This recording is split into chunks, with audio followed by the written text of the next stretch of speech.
اعوذ باللہ من الشیطان الرجیم بسم اللہ الرحمن الرحیم ام یحسبون انا لا نسمع سرهم ونجواهم بلا ورسلنا لدیہم یکتبون۔ کل پچھلے آیت میں بات چل رہی تھی کہ اللہ کے نبی صلی اللہ علیہ وسلم سے کہہ رہے تھے کہ اگر یہ لوگ آپ کو قتل کرنے کے پیچھے لگے ہوئے ہیں یا آپ کے خلاف کوئی سازش کر رہے ہیں تو ہم بھی ان لوگوں کو تباہ و برباد کرنے کے پیچھے لگے ہوئے ہیں اور ہم بھی سازش کر رہے ہیں۔ اب آگے کہہ رہے ہیں کہ ام یحسبون، کیا ان لوگوں نے سوچ رکھا ہے کہ انا لا نسمع سرهم، کہ ہم ان کی باتوں کو، ان کی خفیہ باتوں کو سنتے نہیں ہیں، ونجواہم، اور ان کی سرگوشی کو، یعنی جو یہ لوگ بات آپس میں کر رہے ہیں تو کیا ہم ان کی باتوں کو سنتے نہیں ہیں؟ کہتے ہیں کہ پیٹھ پیچھے کسی کی غیبت کرنا، برائی کرنا، تو ہم لوگ یہ سمجھتے ہیں کہ کوئی سن نہیں رہا ہے، لیکن کیا ہے، اللہ تعالیٰ تو سن رہا ہے۔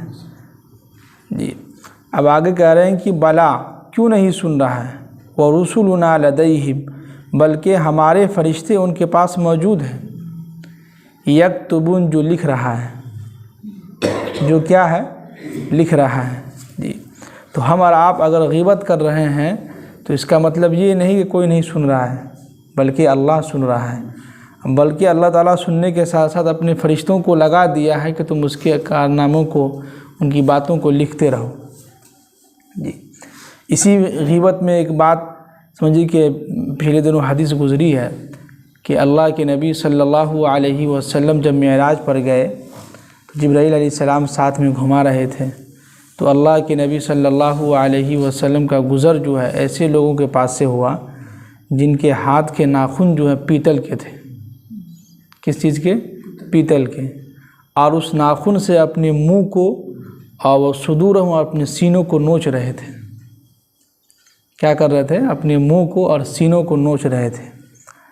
تو اللہ کے نبی صلی اللہ علیہ وسلم نے پوچھا جبرائیل علیہ السلام سے کہ یہ کون لوگ ہیں، من ہؤلاء، یہ کون لوگ ہیں جو اس طرح کی حرکت کر رہے ہیں؟ تو فوراً جواب دیے کہ جبرائیل علیہ السلام کہ یہ وہ لوگ ہیں آپ کی امت کے جو ایک دوسرے کی غیبت کرتے تھے، یعنی یہ لوگ گوشت کھاتے تھے مردہ بھائی کی۔ تو مردہ بھائی کے گوشت کھانے کا مطلب کیا ہے؟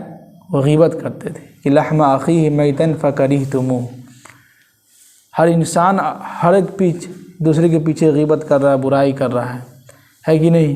جیسے کوئی دوسرا امام آیا، پہلا والا جو چلا گیا تو اس کی برائی کرنے لگتے ہیں، یہ ہوتا ہے اکثر و بیشتر جگہ۔ جیسے کوئی پوچھتا ہے کہ امام صاحب کیوں چلے گئے، فلاں ایسے تھے ویسے تھے، 10 کو برائی گنا دیتے ہیں، غیبت کر دیتے ہیں، یا فلاں کے بارے میں پوچھتے ہیں کہ فلاں کیسا تھا، 10 کو بات سنا دیتے ہیں، اس کی غیبت کر دیتے ہیں۔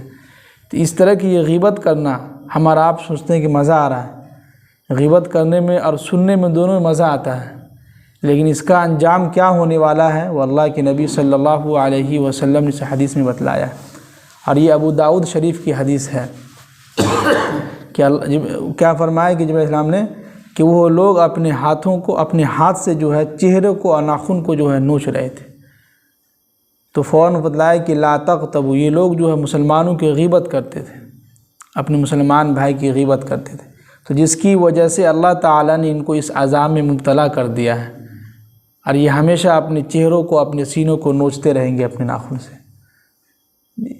تو ہم لوگوں کو جو ہے غیبت جیسی جو بیماری ہے اس سے بچنا چاہیے ہم لوگوں کو، اور جہاں کہیں بھی کسی مجلس میں کسی کی غیبت ہو تو کوشش یہ کریں کہ وہاں سے اٹھ کے نکل دیں۔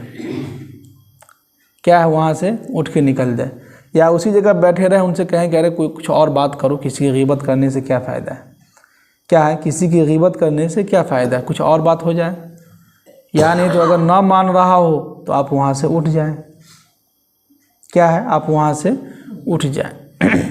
تو وہی اللہ تعالیٰ کہہ رہے ہیں کہ آپ ان کفار و مشرکین سے کہیے کہ یہ لوگ جو آپ کو مارنے کی تدبیریں کر رہے ہیں، سازش کر رہے ہیں، خفیہ باتیں کر رہے ہیں، چھپ چھپ کے باتیں کر رہے ہیں کہ محمد کو کیسے قتل کیا جائے، محمد کو کیسے نیچے گرایا جائے، اس کو کس طرح سے مارا جائے، تو ان سے کہیے کہ ہم بلا کیوں نہیں سن رہے ہیں، ہم سن رہے ہیں ان کی باتوں کو، ان کی خفیہ باتوں کو، ان کی سازشوں کو، اور ورسلنا لدیہم، بلکہ ہمارے جو فرشتے ہیں ان کے پاس موجود ہیں۔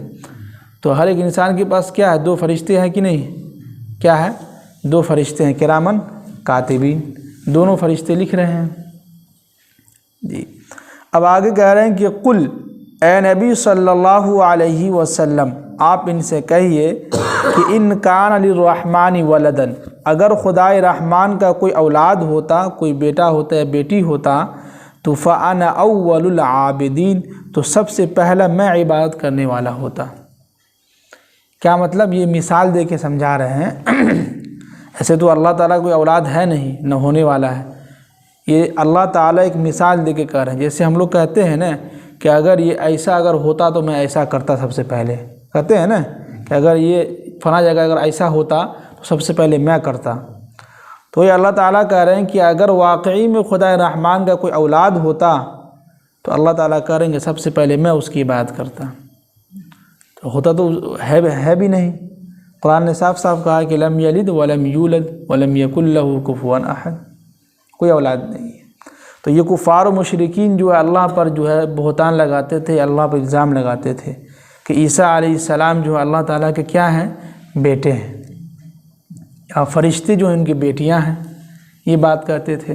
تو اس کا جواب دے رہے ہیں کہ قل، اے نبی صلی اللہ علیہ وسلم آپ ان لوگوں سے کہہ دیجئے اگر خدائے رحمان کا کوئی اولاد ہوتا تو فانا اول العابدین، تو سب سے پہلے میں عبادت کرتا، میں ان کی سب سے پہلے میں عبادت کرنے والا ہوتا۔ اب آگے کہہ رہے ہیں کہ سبحان رب السماوات والارض، وہی اللہ جو آسمان والارض اور زمین کا مالک ہے، رب العرش اور عرش کا بھی مالک ہے، اور وہ ان سب چیزوں سے بالکل پاک صاف ہے۔ کیا ہے؟ اولاد سے، بیوی بال بچے سے، نیند سے، سونے سے، ان سب چیزوں سے کیا اللہ تعالیٰ بالکل پاک صاف ہے۔ اور عما یصفون، جو باتیں یہ لوگ بناتے ہیں ان سب چیزوں سے اللہ تعالیٰ کیا ہے؟ بالکل پاک صاف ہے۔ جو باتیں یہ لوگ اللہ تعالیٰ کے بارے میں کہہ رہے ہیں کہ عیسیٰ علیہ السلام اللہ تعالیٰ کے بیٹے ہیں، فرشتے جو ان کی بیٹیاں ہیں، اللہ تعالیٰ نے نہ جانے کیا کیا چیزیں بنا رکھے ہیں، ان سب چیزوں سے اللہ تعالیٰ کیا ہے؟ بالکل پاک صاف ہے۔ اب آگے کہہ رہے ہیں کہ فذرہم، کہ اے نبی صلی اللہ علیہ وسلم آپ ان کو اپنے حال پر رہنے دیں، بولنے دیں ان کو، اور یخوضوا، اور اسی میں یہ لوگ ڈوبے رہیں، بولتے رہیں، جتنا بولنا ہے بولتے رہے، جتنا ہنسی مذاق بنانا ہے بناتے رہے، اور ویلعبوا، اور ہنسی کھیل کرتے رہے، ہنسی مذاق کرتے رہے۔ یعنی ان کو آپ کا کام صرف اتنا ہے کہ آپ ان کو تبلیغ کریں، ان کو بتلائیں۔ قرآن نے یہ کہا ہے، قرآن حدیث میں یہ ہے، یہ ساری چیزیں ہیں، یہ باتیں ہیں، صرف آپ بتلا دیں۔ آپ کسی کو زبردستی جو ہے دین کے اندر داخل نہیں کر سکتے ہیں، آپ کسی کو زبردستی کوئی بات نہیں سنا سکتے ہیں، بلکہ آپ فذرہم، ان کو اپنے حال پر رہنے دیں، اور یخوضوا، اور اس بات میں وہ ڈوبے رہیں، ویلعبوا، اور اپنا ہنسی کھیل کرتے رہیں۔ تو کیا ہوگا کہ حتی یلاقوا یومہم الذی، تو یہاں تک کہ ایک دن ایسا آئے گا کہ یہ سارے کے سارے لوگ اللہ سے ملاقات کریں گے، الذی یوعدون، جس کا ان سے وعدہ کیا جا رہا ہے۔ اللہ نے وعدہ کیا ہے نا کہ ایک دن ہم سب سے ملاقات ہوگی اللہ تعالیٰ کی، سب لوگ میدان محشر میں جمع ہوں گے نا سب لوگ جمع۔ تو اسی کی طرف اشارہ کر رہے ہیں کہ آپ ان کو رہنے دیں، کچھ نہ کہیں۔ اب یہاں پر ایک چیز ہے کہ ایسا نہیں ہے کہ اگر کسی کوئی اگر بات نہیں مان رہا ہے تو ان کی طرف ہم تبلیغ نہ کریں، ان کے پاس نہ جائیں، نہ، ہمارا کام ہے کہنا ہے۔ کیا ہے؟ ہمارا کام صرف اتنا ہے کہ ان تک پیغام پہنچانا، ان سے کہنا ہے۔ ہدایت دینا کس کی ذمہ داری ہے؟ اللہ کی ذمہ داری ہے جی۔ اب آگے کہہ رہے ہیں کہ وَهُوَ الَّذِي فِي السَّمَاءِ إِلَٰهٌ، یہ وہی وہ اللہ ہے جس کی آسمان میں، یعنی کہ آسمان میں بھی اس کی عبادت ہوتی، وہی آسمان کے معبود ہیں، وَفِي الْأَرْضِ إِلَٰهٌ، اور زمین میں بھی وہی معبود ہیں۔ یعنی آسمان میں بھی انہی کی عبادت ہوتی ہے، فرشتے بھی کن کی عبادت کرتے ہیں؟ ایک اللہ کی عبادت کرتے ہیں۔ وَالْأَرْضِ، اور زمین میں ہم سب لوگ آ گئے، تو ہم سب لوگ کس کی عبادت کر رہے ہیں؟ ایک اللہ کی عبادت کر رہے ہیں، اس کی طرف اشارہ کر رہے ہیں۔ اب آگے کہہ رہے ہیں کہ وَهُوَ الْحَكِيمُ الْعَلِيمُ، اور وہی وہ اللہ ہے جو حکیم کا بھی مالک ہے، حکمت کا مالک ہے، اور العلیم، اور علم کا مالک ہے۔ ان سب چیزوں کا مالک کون ہے؟ اللہ جی۔ تو اتنے سارے آیت میں سمجھیے کہ اللہ تعالیٰ کفار و مشرکین کو یہ بتلا رہے ہیں، اور یہ اللہ تعالیٰ اپنے بارے میں بتلایا ہے۔ اور سب سے اہم بات یہ ہے کہ اگر ہم کسی کے بارے میں کوئی غیبت کر رہے ہیں، کوئی خفیہ سازش کر رہے ہیں، کسی کو نیچے گرانے کی باتیں کر رہے ہیں پیٹھ پیچھے، تو یہ نہ سمجھے کہ کوئی نہیں سن رہا ہے، اللہ کیا ہے؟